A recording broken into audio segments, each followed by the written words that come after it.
Bonjour à tous, aujourd'hui on va faire la machine ROP de Hack the Box qui était une machine insane. C'était une machine axée sur l'exploitation de binaires qui était très intéressante. Alors j'ai lancé un Nmap sur la machine et on découvre deux ports qui sont ouverts, le port 22 qui est OpenSSH et le port 9999 qui semble être un serveur HTTP au vu de ce qui est retourné ici. Alors on va aller se rendre sur le port 9999. Et là, on tombe sur une page nous permettant de se loguer quelque part. Alors, on tape ici n'importe quoi, on appuie sur le bouton, et là on a un message assez intéressant, on a File Not Found, alors que on a juste ici un point d'interrogation qui est normalement utilisé pour après passer les paramètres. Donc c'est quelque chose qui interpelle, et on peut se demander si du coup on n'a pas affaire à une LFI ici. Donc on va essayer d'aller lire le fichier passwd pour voir si c'est le cas.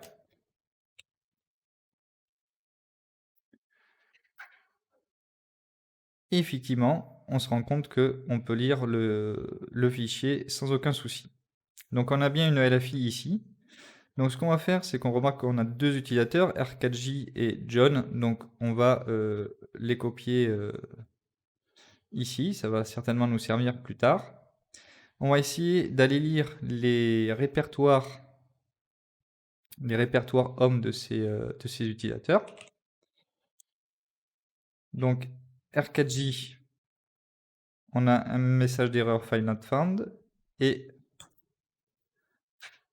John, on a le droit de lire le dossier, il nous sort la liste des fichiers à l'intérieur. Donc ça c'est intéressant. On va essayer de voir où se trouve le serveur HTTP. Donc pour ça en fait, on va simplement se rendre sur le dossier courant, donc c'est ./ on fait entrer et là on tombe sur le dossier où on a d'ailleurs ici un fichier exécutable HTTP server qui est certainement du coup le serveur web utilisé pour afficher le site, et index.html, images, etc. Donc on va télécharger ce fichier et on va aller regarder un peu plus ce qu'il a dans le ventre, voir s'il n'y a pas d'autres erreurs potentielles. Donc on regarde un peu à quoi on a affaire. Donc on voit que c'est un binaire 32 bits, qu'il y a la SLR qui est activée et qu'on va pas pouvoir exécuter du code depuis la stack. Et en plus, il y a les canaries qui sont activés. Ce qu'on va faire, c'est qu'on va directement lancer Jindra et on va essayer de voir ce qu'il a dans le bid.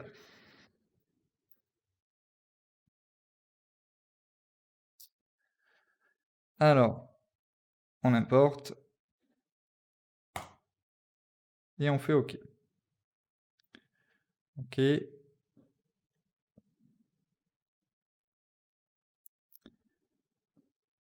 On analyse. Et là, on va aller chercher du coup notre fonction main et on va regarder ce qui s'y passe. Alors là, directement, on voit que 9999 est ici, donc on se doute bien que c'est le numéro du port d'écoute, donc ça correspond bien, le fichier était bon, c'est bien ce serveur HTTP qui est utilisé. Ici, quand on voit, on a toute la routine permettant d'accepter les différentes connexions des clients. Et une fois que la connexion est acceptée, on voit qu'un appel à une fonction process est effectué ici.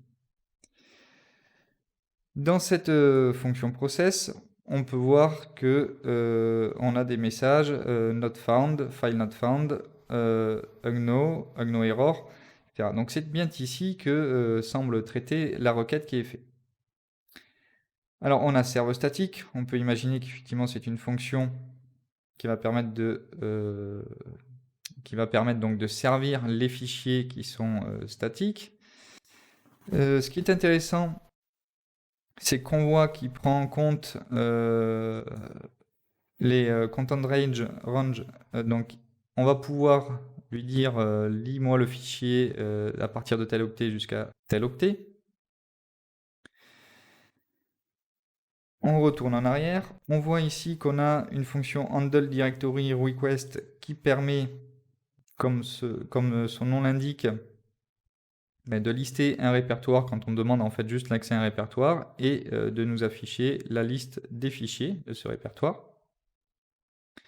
Et ici, on a aussi une fonction log access, donc on imagine que ça va simplement loguer tous les accès.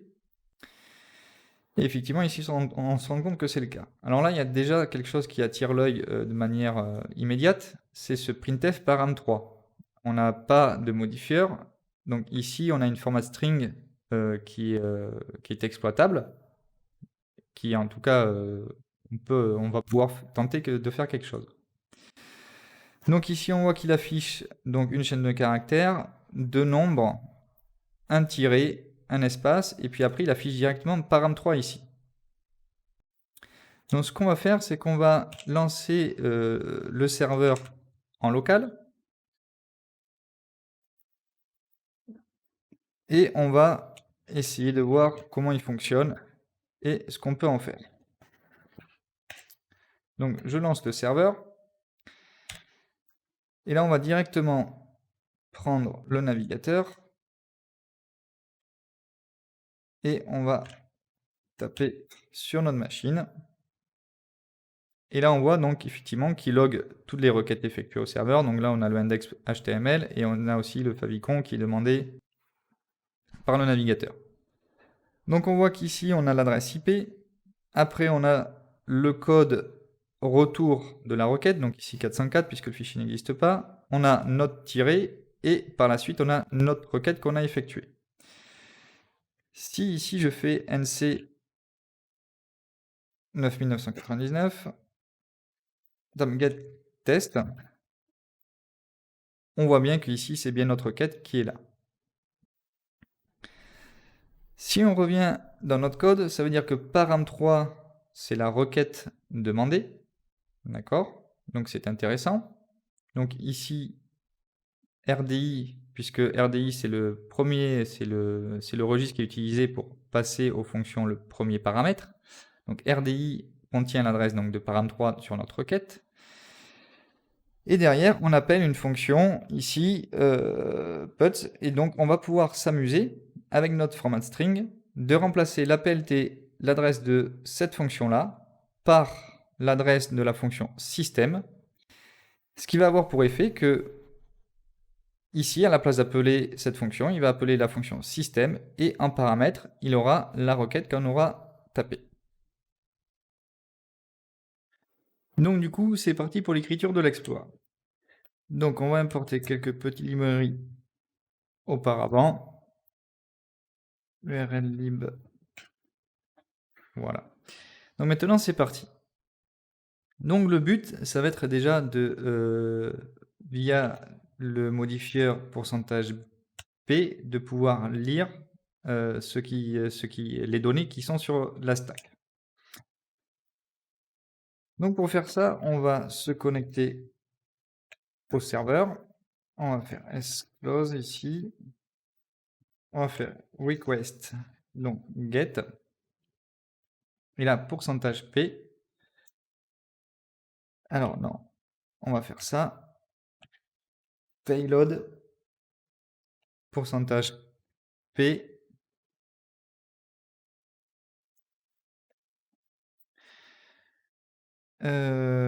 On va faire payload, j'ai du mal, j'ai des moufles, url lib.cot payload, et on va envoyer ça au serveur. Donc c'est request plus payload, et on va rajouter le retour à la ligne indispensable. Ici on va lancer donc le serveur, et on va lancer notre script.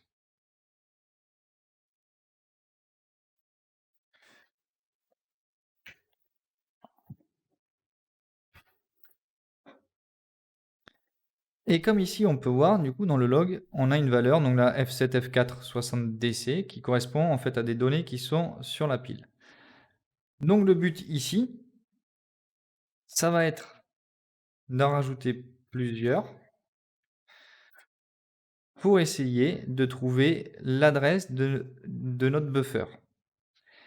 Donc pour pouvoir trouver ça, on va rajouter quelque chose qu'on connaît bien. On va mettre 4A ici, donc qui seront codés en hexadécimal par 41, 41, 41, 41. Et ici, on va continuer à mettre nos modifieurs. Donc on va en mettre pas mal. On lance l'exploit. Et ici, on voit qu'on a notre 0, 41, 41, 41 qui est ici. Donc on va simplement compter le nombre de modifieurs qu'on a mis pour arriver à l'adresse de notre buffer ici. Donc on va copier tout ça. On va remplacer les tirés par des retours à la ligne. Et ici, on tombe au 53e modifieur sur notre buffer. On peut le vérifier par un petit raccourci, pourcentage 53 et $P. Donc c'est un raccourci, au lieu d'écrire 53 fois P, ben, on fait directement ça. Si ici on relance notre exploit, on voit bien que du coup on affiche directement les valeurs à l'adresse de notre buffer. Donc ça, c'est impeccable. Donc le but ici, ça va être d'aller remplacer l'adresse de puts par l'adresse de la fonction système. Donc pour ça, il va nous falloir plusieurs choses. Donc on a vu que la SLR était activée. Donc il nous faut trouver la base du serveur HTTP et aussi savoir où est mappé notre libc. Alors pour ça, ça va être assez simple puisque comme on a une LFI, on va pouvoir directement aller lire sur la machine le proc self map et on va avoir tout le mapping. Donc faisons un test ici. Si je vais lire le fichier proc self 2f map. Si je tente directement d'y accéder, ça ne va pas fonctionner puisque c'est un fichier qui est un petit peu particulier et on ne va pas pouvoir directement le lire. Par contre, on a l'header byte range qui va nous permettre de forcer la lecture du fichier de 0 octet à 8192 par exemple. Donc on va faire une requête curl, on va rajouter un header byte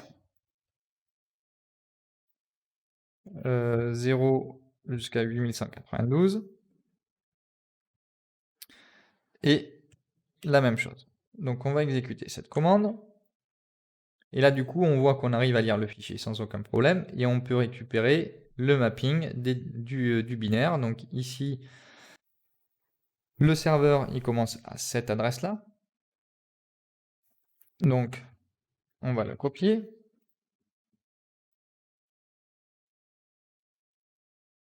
Et notre libc commence à cette adresse-là.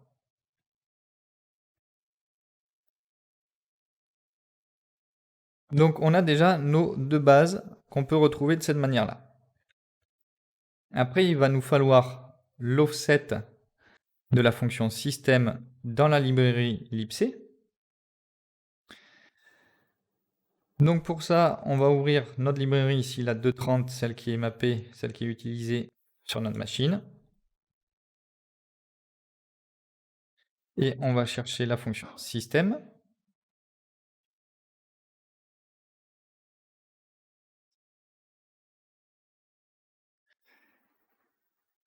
Et du coup, on voit que la fonction est mappée à cette adresse-là. Alors, on va simplement enlever, ici on va mettre 4 puisque on est mappé ici à partir de 10 000, donc il faut qu'on les enlève.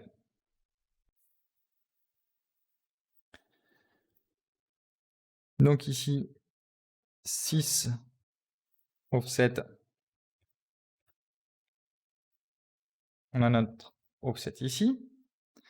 Donc ADDR de système, du coup c'est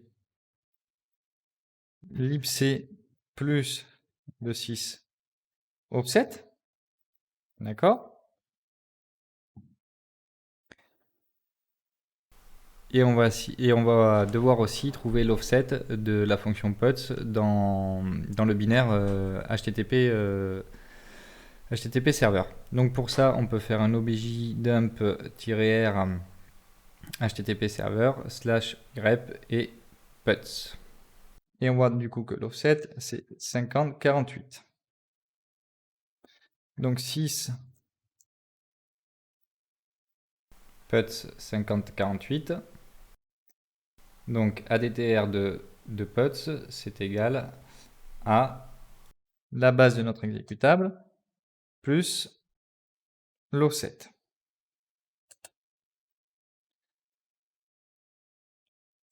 Maintenant, ce qu'on va faire, c'est placer à cette adresse-là l'adresse à laquelle on veut écraser les données, donc l'adresse de puts, et on va y placer par la suite l'adresse de système. Ce qu'on va faire, c'est qu'on va devoir l'écrire deux fois parce que le modifieur hn permet d'écrire 16 bits, donc on va devoir écrire les 16 premiers bits de l'adresse plus les 16 autres. Donc on va, les premiers 16 octets, les premiers 16 bits vont se trouver à cette adresse et les seconds 16 bits vont se trouver à cette adresse plus 2.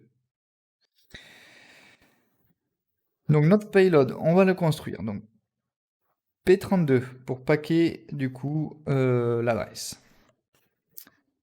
ADTR plus la deuxième partie de l'adresse, c'est ADTR plus 2. Et maintenant, on va indiquer le nombre qu'on veut inscrire à ces adresses-là. Donc pourcentage plus str. Alors là, on va devoir, donc le modifieur hn permet d'écrire le nombre d'octets précédemment envoyés sur à l'endroit défini à ces adresses-là. Donc ça, on va devoir le calculer. Donc notre premier nombre, on va isoler les 16 premiers bits de l'adresse. Donc système, c'est 6. Non, c'est pas ça, c'est ADDR. Système, on fait un dessus.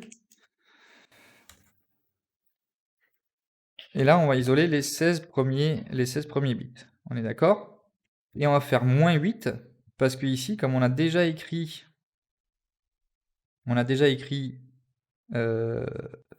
ces octets-là, on est obligé de les déduire du coup. Et la deuxième partie de l'adresse, du coup, c'est ADDR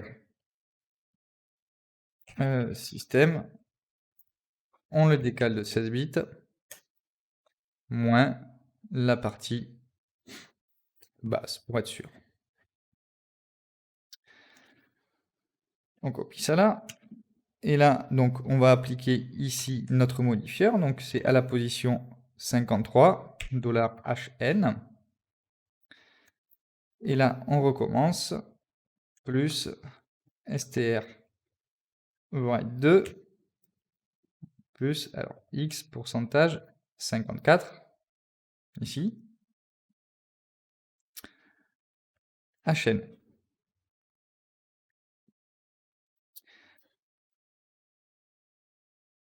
Donc ici, on a notre premier payload qui devrait permettre, donc ici, on déduit aussi la base qu'on avait oubliée, qui va permettre de remplacer l'adresse de prox par l'adresse de système. On va créer un dossier test exploit pour tester si effectivement les commandes sont bien exécutées.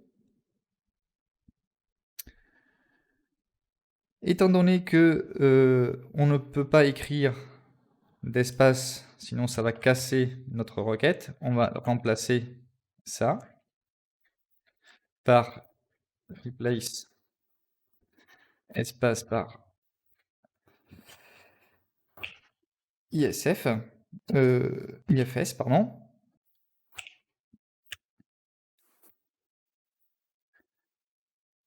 Donc là, on a notre commande. Ici, on remplace les espaces par IFS pour pas casser la requête. Et notre request ici, du coup, elle ressemble à cmd plus espace et plus request plus c'est notre payload. Donc ici, en théorie, ça devrait créer un dossier test exploit dans le dossier TMP.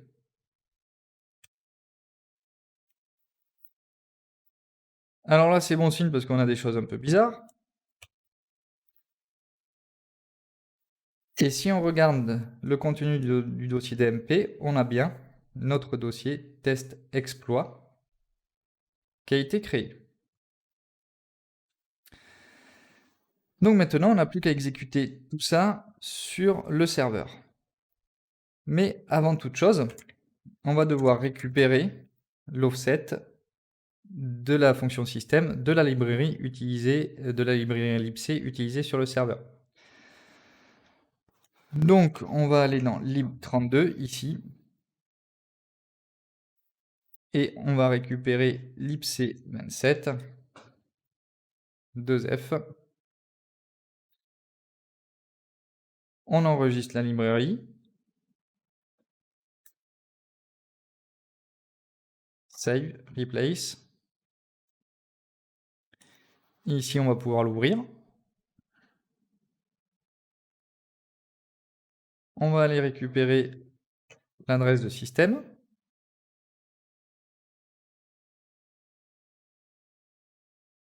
Donc, c'est cette adresse-là. Moins, pareil, les 10 000. Hein. On est d'accord, hein, puisqu'ici, on est basé ici.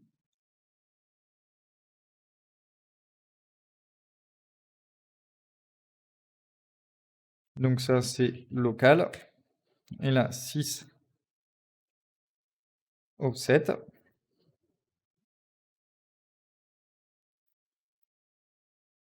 On a bien notre offset et ça va tout lancer, c'est impeccable. Alors tout ça, on n'en a plus besoin. On a juste besoin de récupérer le mapping sur le serveur. Donc on va relancer cette requête directement là.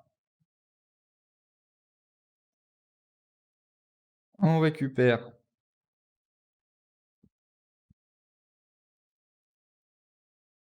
nos bases. Copier. Coller.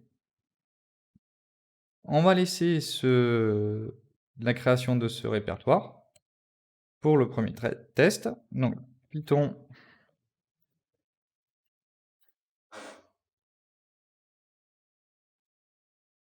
effectivement ici c'est 10, 10, 148.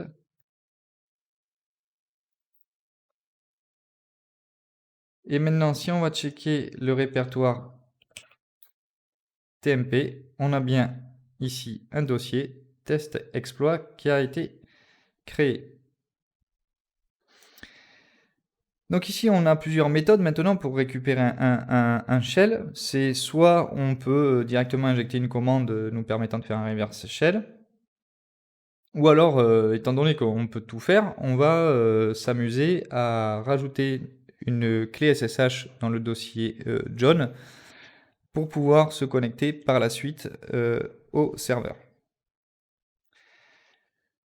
Donc on va créer ici une clé SSH, SSH-keygen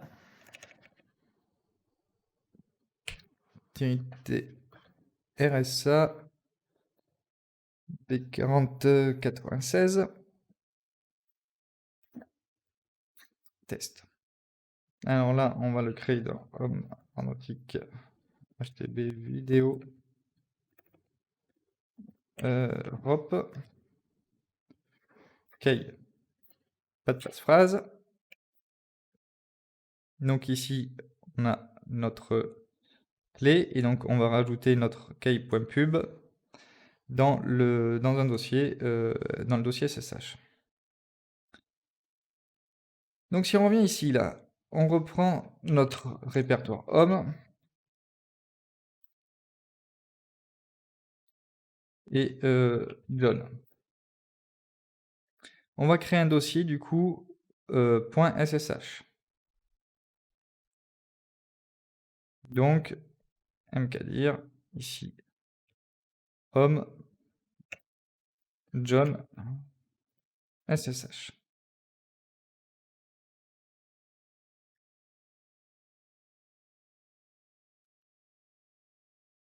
On exécute l'exploit. On revient ici. Et là, on voit bien qu'on a notre dossier SSH qui a été créé.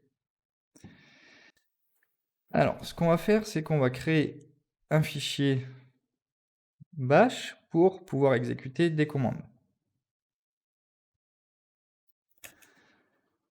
Donc, echo e, alors on va récupérer ls4key.pub. Là, c'est notre clé. Copie sélection. Et on va l'injecter dans John SSH autorite. OK. Après chmod 600 sur le fichier. Et normalement là, donc on a créé le dossier. Là, on crée le fichier avec notre clé publique. On fait un chmod dessus et ça devrait être bon. On va créer un dossier ici www et là exploit.sh.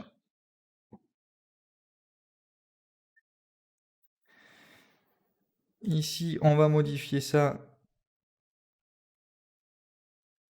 par wget http. Alors, il nous faut récupérer notre adresse IP, sudo ifconfig.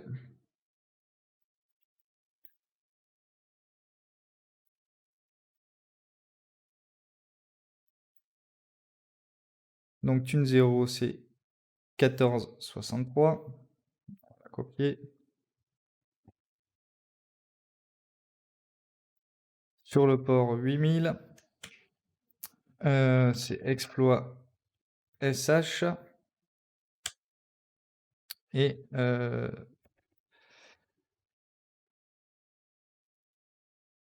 curl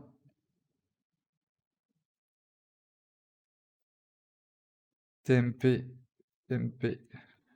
ça /mode plus x tmp test.sh et sh tmp test.sh.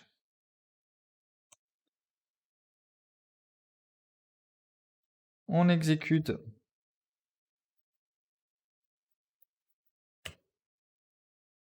Avant, on va ouvrir le serveur web. On lance notre serveur. Ici, on lance notre exploit. Et on va vérifier que notre fichier a bien été exécuté.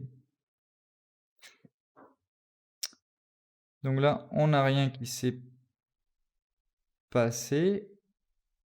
Alors, qu'est-ce qui s'est passé?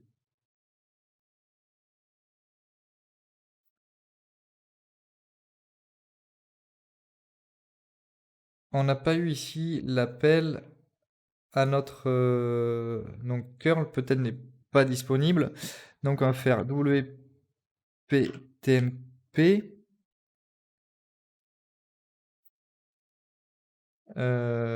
donc du coup ici on n'en a pas besoin. Donc tirer tmp le chmod donc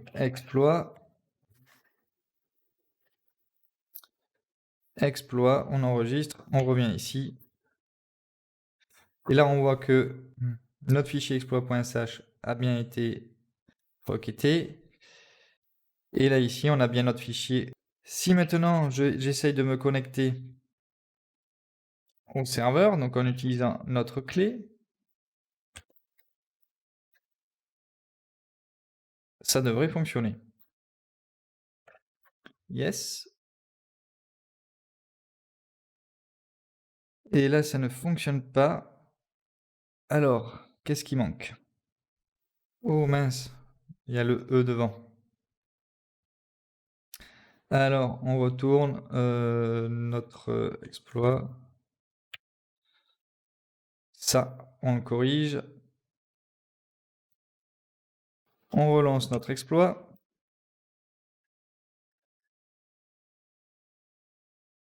Voilà. Et on a bien ici notre clé. Donc maintenant, si on retourne ici, si on essaye de nouveau de se connecter, ça devrait fonctionner.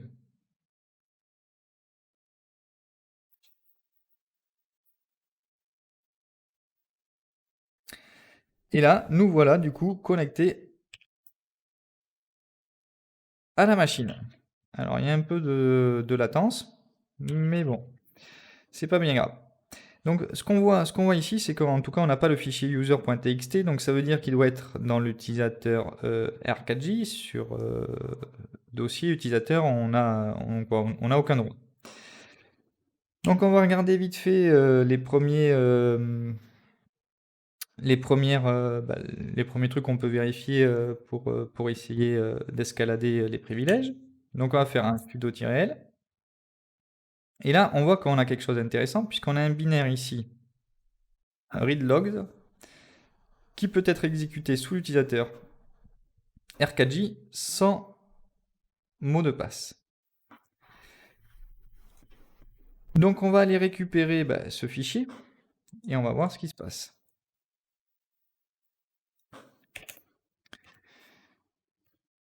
usr bin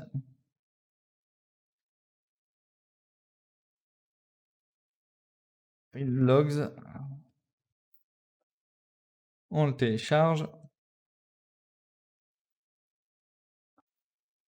hop là.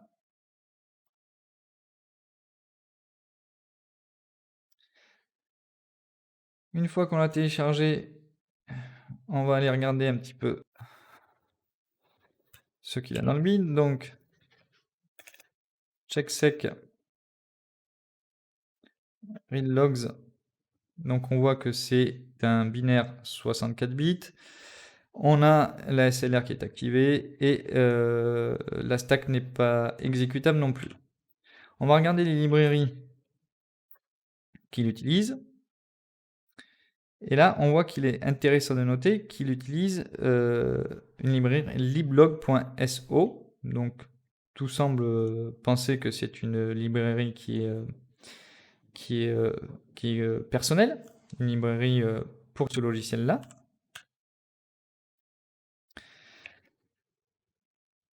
On va aller regarder le dossier ici.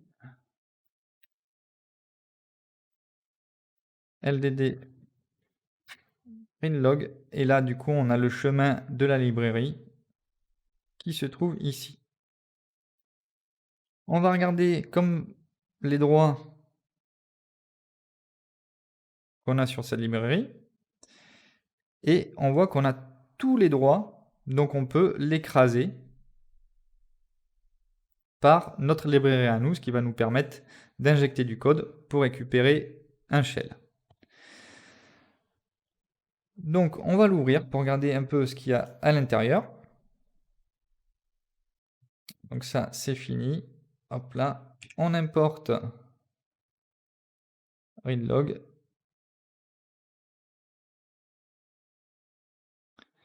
Et on va voir ce que fait un petit peu ce binaire. On lance l'analyse. On va à la fonction main. On voit qu'il appelle la fonction printlog ici.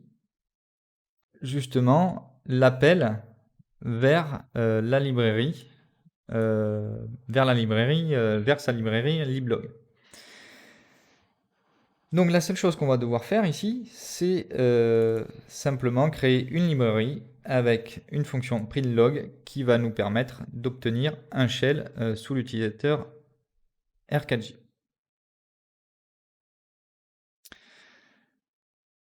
Donc on va commencer à créer la librairie, include main.h et donc là include main.h, include systype.h et include stdlib.h. Et là, on crée notre fonction inlog, set uid 0, set gid 0, et ici, on va lancer notre bash, notre shell, 0. C'est quoi l'adresse? readlog.c. Hop là. Ça, c'est enregistré. Il nous suffit maintenant de le compiler.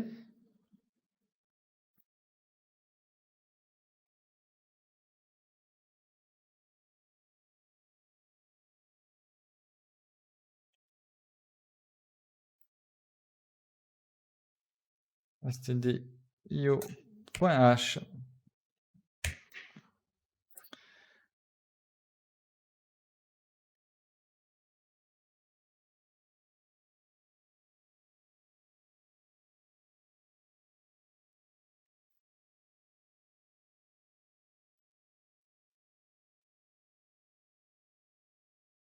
Voilà, donc maintenant c'est compilé. On crée la librairie, donc gcc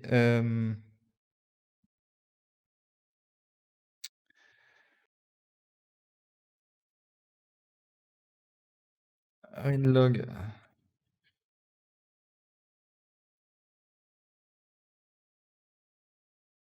.o, on va le mettre dans ici readlog.so.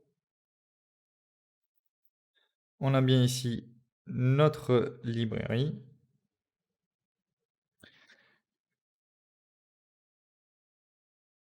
Depuis ici, alors c'était liblog par contre, je me suis trompé. Donc on va le renommer mv readlog par w liblog.so.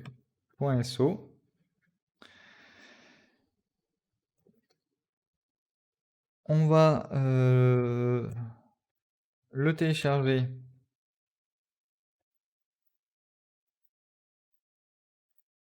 dans tmp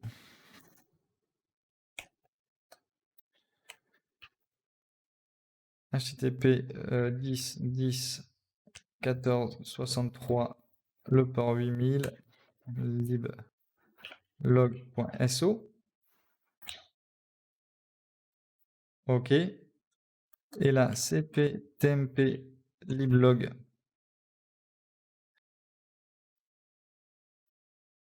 Ici, je fais sudo rur4j usr bin read logs. On a bien notre shell sous R4J, donc on peut aller cd home R4J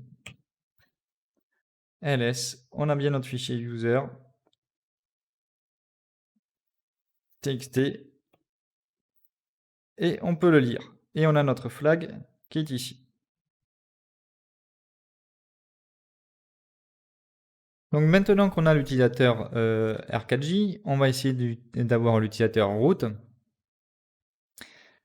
Donc pour cela, on va essayer de regarder un petit peu ce qui se passe sur la machine. Et quand on regarde les ports qui sont en écoute, on voit ici qu'on a un port 1337 qui est sur écoute. Si on se connecte à ce port-là, mince, NC 1337, il nous demande de rentrer un message, on fait OK, et c'est fini. Alors ça, il dit que bon, c'est pour envoyer à l'admin. Si on fouille un petit peu les dossiers de la machine, cd opt, on voit qu'on a notre dossier W ici, qui était là où il y avait le HTTP serveur. Il y a aussi un dossier support. Si on va dans le dossier ici support, on a un programme contact. Donc on va aller récupérer ce programme pour tout simplement regarder ce qui se passe. Donc du coup, on va aller récupérer cet exe. Donc on va l'enregistrer ici. Donc nclp1234 contact.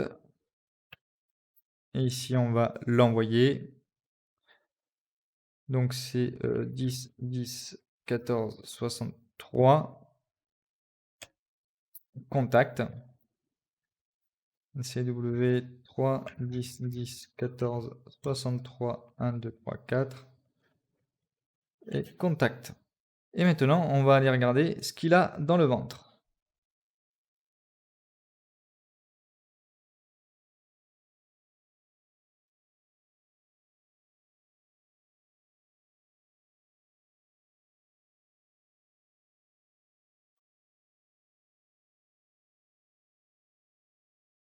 Donc on va aller à notre fonction main, donc qui se trouve ici. Donc ici, bon, il accepte les connexions. Là, si on va ici, on voit qui va imprimer le message, veuillez entrer un message, il sera envoyé à l'admin. Ici, après, il nous envoie down en disant OK, c'est effectué, tout va bien. Et donc ici, quand on regarde cette fonction, on voit directement le problème, c'est qu'il va recevoir les données dans local 48, qui fait 56 octets, alors que dans la fonction de réception, il va autoriser 1024 octets, donc 400 en hexadécimal, il va en autoriser 1024. Donc ici, on va avoir un buffer overflow qu'on va pouvoir exploiter pour pouvoir faire une rope chain et récupérer un shell admin. On va regarder un petit peu ce qu'il a dans le ventre. Donc checksec contact. Et là on voit que on a à peu près tout qui est activé. Donc on a un canary, la pile n'est pas exécutable et la SLR est activée. Donc ce qui fait, on va devoir faire du brute force pour pouvoir trouver le canary pour pouvoir trouver RBP et pouvoir enfin exécuter notre programme.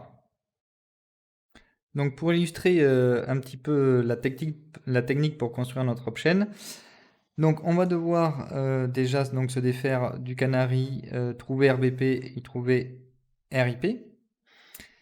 Donc en fait, sur notre stack, on aura ici notre buffer. Après, on aura RBP. Alors non, on aura le canary. On aura RBP. Et ici, on aura RIP. Donc le principe d'une option, c'est d'aller écraser RIP pour pouvoir mettre l'adresse d'un gadget pour pouvoir exécuter du code. Là, ici, on a le canary qui protège et on a le RBP aussi. Et le RIP, il faut pas oublier qu'on a la SLR d'activer. Donc du coup, on ne connaît pas l'adresse de base du programme contact. Donc il va falloir le trouver. Pour ça, on va devoir faire du brute force sur le canary, sur le RBP et sur le RIP qui va nous permettre de déduire l'adresse de base du programme et après ainsi on pourra construire notre option sans problème. Donc ici, le buffer il fait 56. Plus ici 8 octets, plus RBP aussi 8 et RIP 8. Alors bien sûr, on ne va pas pouvoir faire du brute force en essayant toutes les combinaisons sur 8 octets, ça en ferait trop de milliards, ça prendrait trop de temps. Par contre, le serveur, on sait que quand tout est OK, il répond done, et quand il y a une erreur, il ne répond rien. C'est le cas si on écrase ici canary avec une mauvaise valeur, mais du coup on n'aura jamais notre down du serveur puisque le programme va planter. Donc le but c'est de tester chaque octet un par un jusqu'à temps de trouver la suite des 8 octets pour passer le canary et après on testera RBP et RIP. Ça c'est le principe de base. Après pour déduire là où est mappé en mémoire le programme contact, une fois qu'on a un RIP, c'est simple, RIP c'est simplement l'adresse où va retourner le programme. Donc dans cette fonction qui reçoit le buffer de l'utilisateur, RIP normalement il contient l'adresse qui se trouve juste après le call, le retour. Ici 1562. Donc ce qui fait qu'on aura la base de notre programme qui sera à RIP moins 1562, tout simplement. Alors maintenant, on va construire le programme qui permet de linker ces données ensemble et puis on va faire après la option. Donc le but ça va être, on va découper le programme en 3 parties. Donc déjà on va importer les librairies. Voilà. Après IP donc localhost. Donc en fait on fera une redirection de port avec SSH et cela nous permettra donc du coup de taper sur localhost et de pouvoir avoir accès au programme contact. Le port, on va garder le port 1337 et après on va devoir définir 3 fonctions.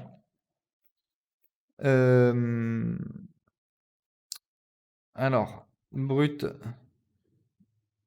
canary. Ici, c'est l'offset. Donc l'offset, en fait, c'est le buffer avant l'overflow. Donc ici, ça sera 56, ok?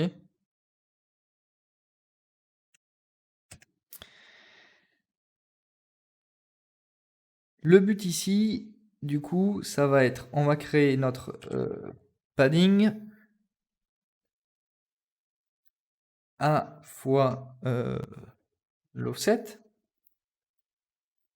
Ok, donc ça, on arrive ici au buffer overflow. Canary value, pour le moment, on n'a rien trouvé. Et là, on va boucler. jusqu'à temps que canary value fasse 8 octets. Ça voudra dire du coup qu'on aura trouvé nos 8 octets. Donc on va faire while len canary value est inférieur à 8. Ce qu'on fait à ce moment-là, eh bien, on va tester tous les octets possibles à ce moment. Donc, while word jusqu'à xff, ok, les 256 octets possibles.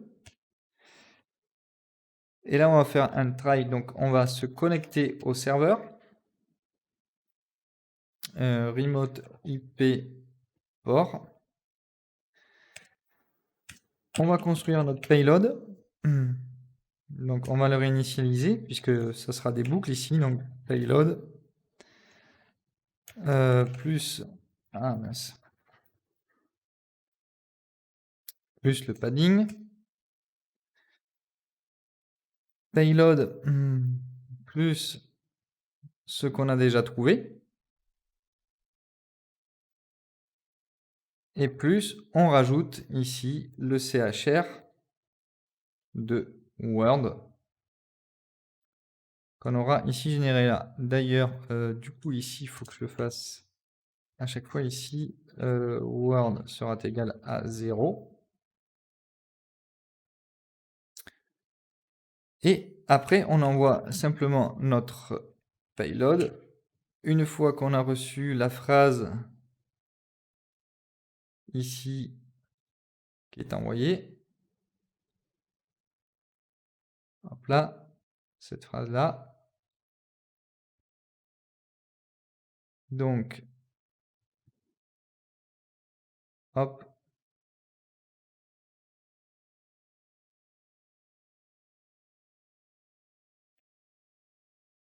On attend de recevoir la réponse,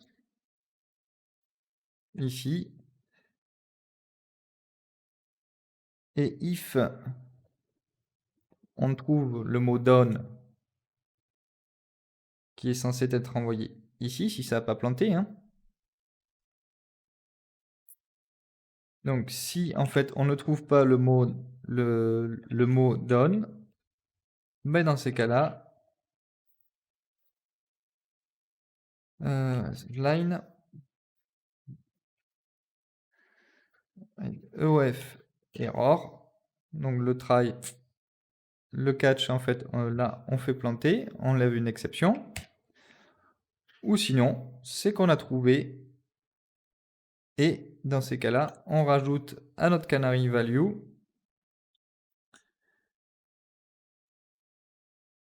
notre octet,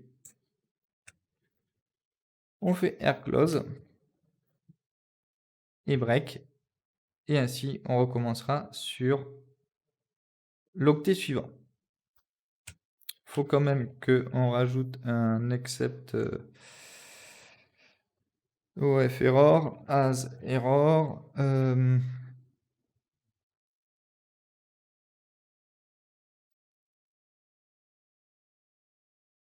Word plus 1, puisqu'on va incrémenter ici. Donc du coup on va commencer à Word 0, 1, 2, 3, 4, 5, 6 jusqu'à FFF. Et on ferme ici la connexion au serveur. Et là, on retourne l'adresse trouvée. Ce qui fait ici, c'est que notre programme, du coup, on pourra faire tmp canary est égal à brut canary offset 56 et là print canary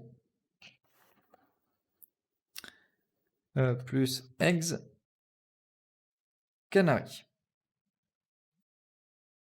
Et on va faire ainsi de suite pour RBP et RIP en suivant. Donc on reprend exactement le même le même schéma.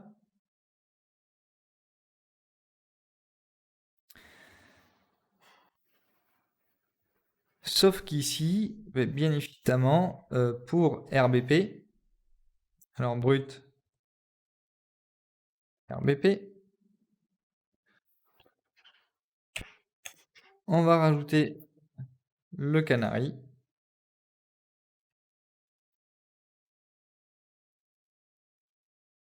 Alors, ça,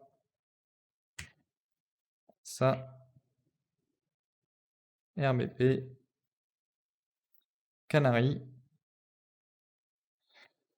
brut RBP, et on affiche RBP ici. Donc là, on lui passe l'offset, qui va nous servir pour construire le padding, plus la valeur précédente trouvée du canari.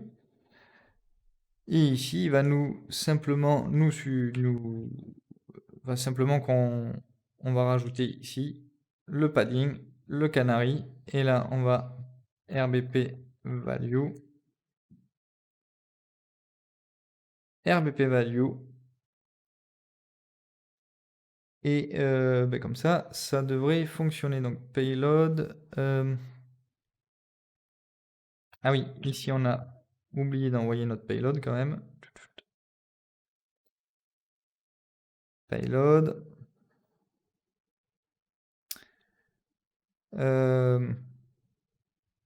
Canary, RBP value, canary value, ici c'est ça. Et on va faire exactement la même chose du coup pour RIP, sauf que là on passe RBP en plus. Brut, RIP, RIP.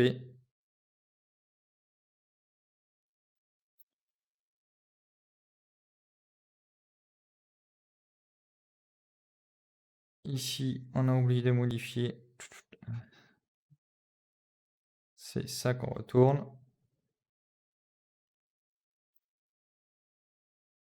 La brute RIP. On rajoute RBP ici. Et là, même principe. Hein. À notre chaîne, on rajoute le RBP. Et ici, c'est RIP value. Et on retourne notre RIP value. Voilà. Donc comme ça, ici, simplement, on brute force à chaque fois les 8 octets. Et on va pouvoir obtenir le canari, le RBP et le RIP. Alors bon, bien évidemment, je ne vous cache pas que vu le temps que ça prend, j'ai lancé déjà le link sur la machine pour qu'on puisse avancer après.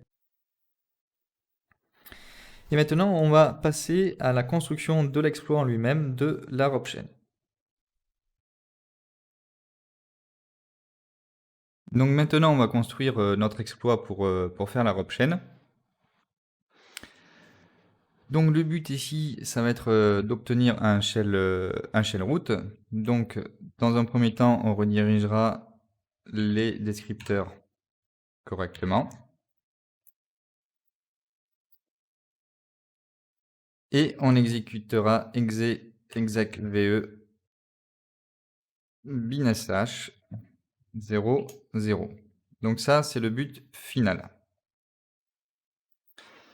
Donc pour ça, on va devoir avoir, on va avoir besoin de gadgets pour pouvoir poser ces arguments-là. Donc l'ordre des arguments, c'est RDI, RSI et RDX pour le troisième argument dont on va avoir besoin là. Donc on va aller chercher des gadgets qui nous permettent de réaliser ces choses-là. Donc gadget binary contact grep pop RDI. Là, on trouve un premier gadget pour faire ça. Alors, pop RDI, ça c'est l'offset. Après, on va avoir pop RSI. On en trouve un qui contient aussi un pop R15, donc c'est pas grave. Pour R15, on mettra une valeur. Pop RSI R15. Et il nous manque le pop RDX. Pop RDX qu'on trouve aussi à cet offset.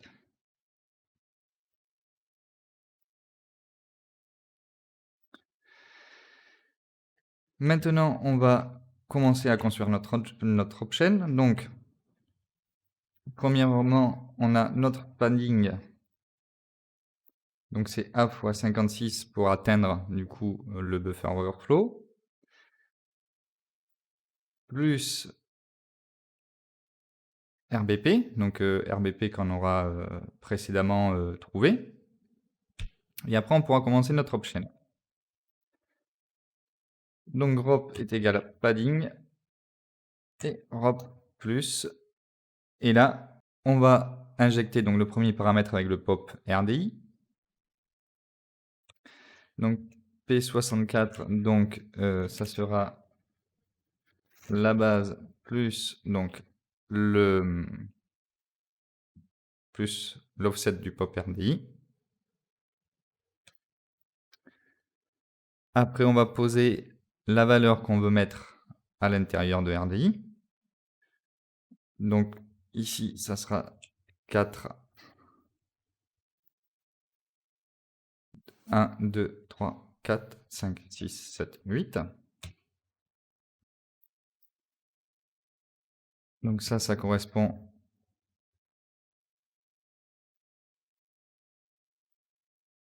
à ça. Notre deuxième argument, c'est pop RSI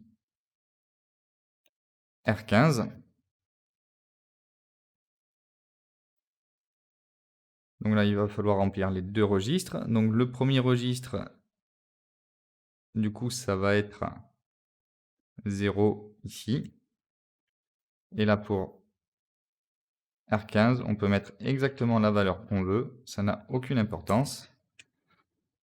Plus l'adresse de la fonction qu'on voudra exécuter. Ça, on va le répéter 3 fois. 1,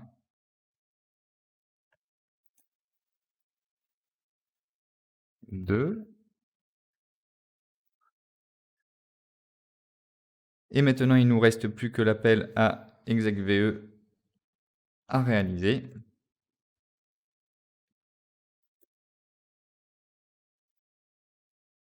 Donc même principe, ROP plus.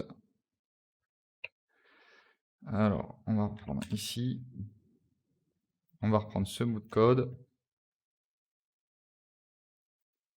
Ici, pour le premier argument, du coup, ça sera l'adresse.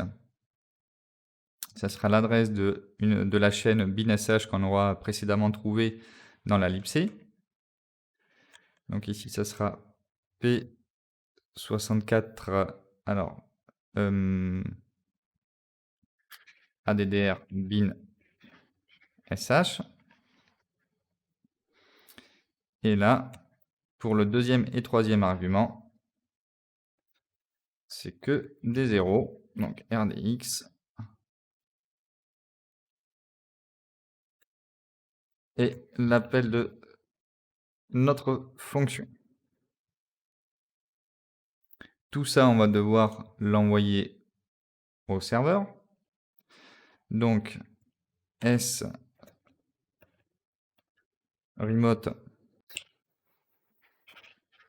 serveur et le port. On affichera les premiers octets qu'on recevra. 24, on va recevoir.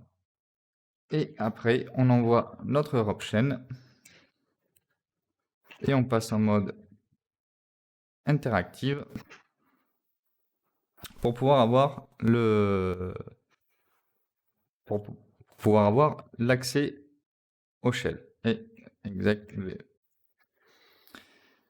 On va devoir on va devoir trouver ces différentes adresses. Donc 0. Et aussi, on a binsh à trouver. Donc binsh, addr binsh. Et là, je vais le remplacer en majuscule pour plus de cohérence.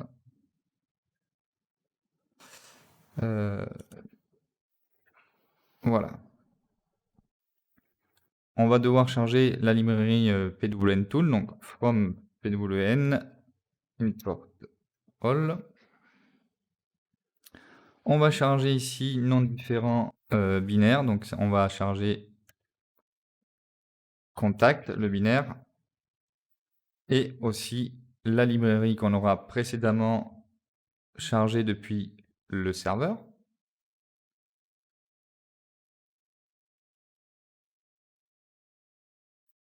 libc.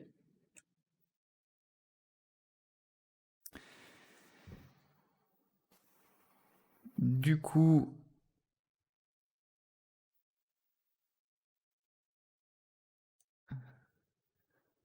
ici, on va aller chercher dans la libc l'adresse des fonctions. VE.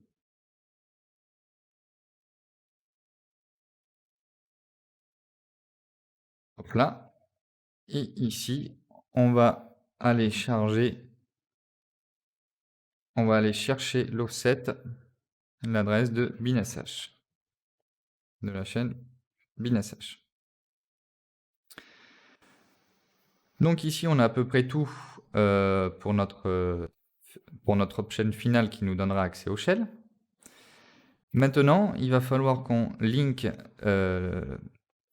l'adresse de base de la libc pour pouvoir justement bien calculer l'adresse de ces fonctions-là.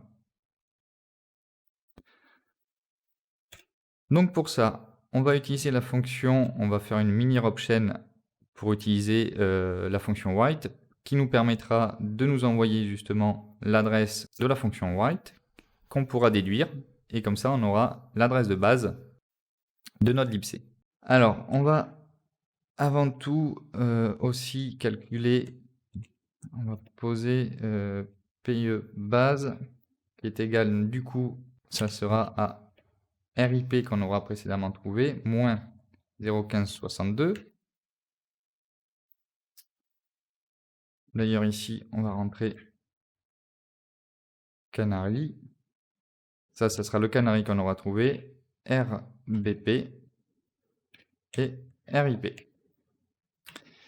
Ici, j'ai oublié d'ailleurs de rajouter le canary, puisque le padding, du coup, on a le padding 56 octets pour aller jusqu'au buffer overflow. Après, on bypass le canary et aussi RBP. Ici, on a nos petits gadgets. PIE base. Et maintenant, on peut faire la option pour linker l'adresse de la fonction white. Alors pour ça, on va récupérer du coup l'adresse, l'appel T de white pour pouvoir l'exécuter. On va récupérer la gote qui nous permettra justement, c'est cette adresse-là qu'on va linker. Ici, notre option, pareil, on reprend le padding qui est ici, hein, plus du coup P64 PIE base plus pop RDI. Donc là, en fait, le but, c'est d'exécuter la fonction white fd buff et le nombre de bytes qu'on veut envoyer. Donc ici, c'est fd.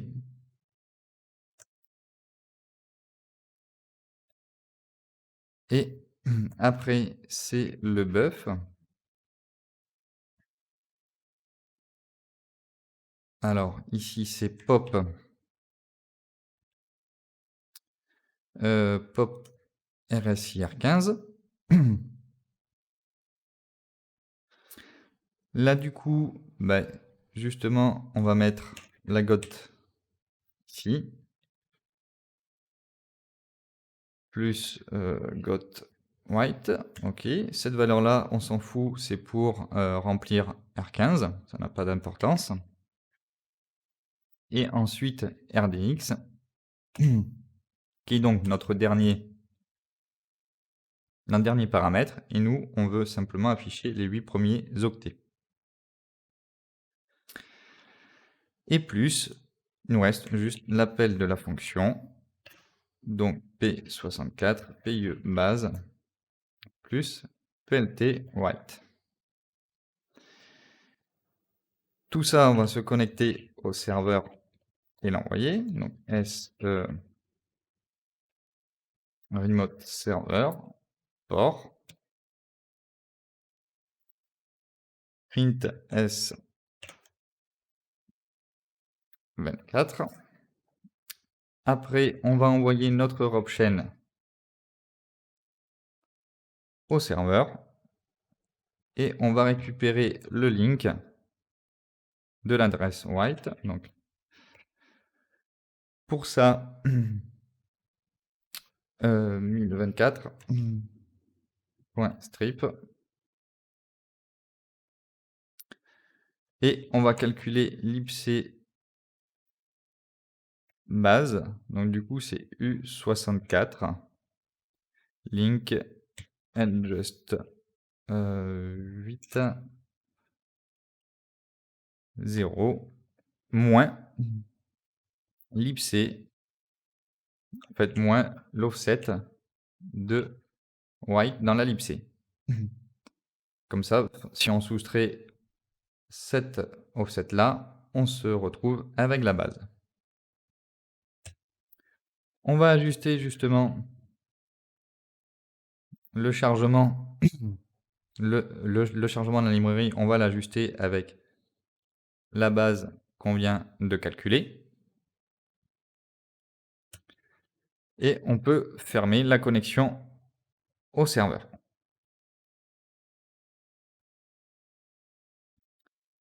Ici, on a chaîne finale. Ici, comme on a rebasé la librairie libc, on aura ici les bons symboles. Et normalement, tout devrait le faire. Alors, il nous manque à définir serveur. Donc, ça va être notre serveur local et port 1337. Donc, on va faire en fait une simple redirection de port. On va se connecter avec SSH pour faire une redirection de port. Et comme ça, on pourra exécuter l'exploit.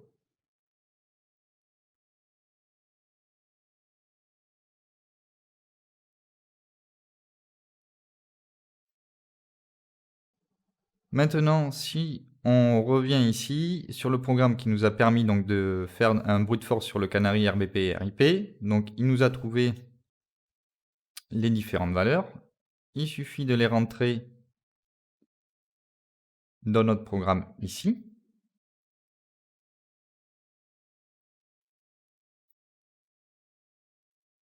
On enregistre.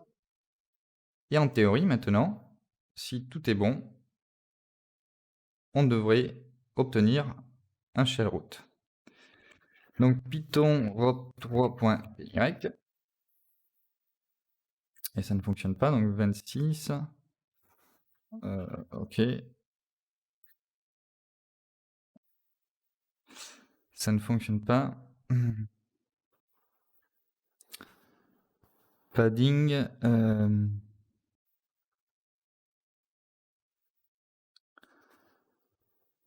Alors, pourquoi ça ne fonctionne pas?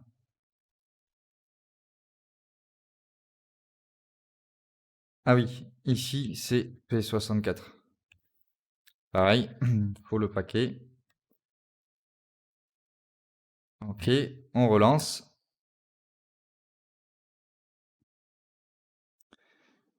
Ligne 32.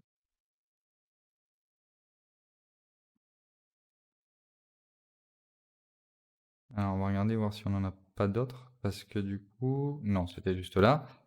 On relance.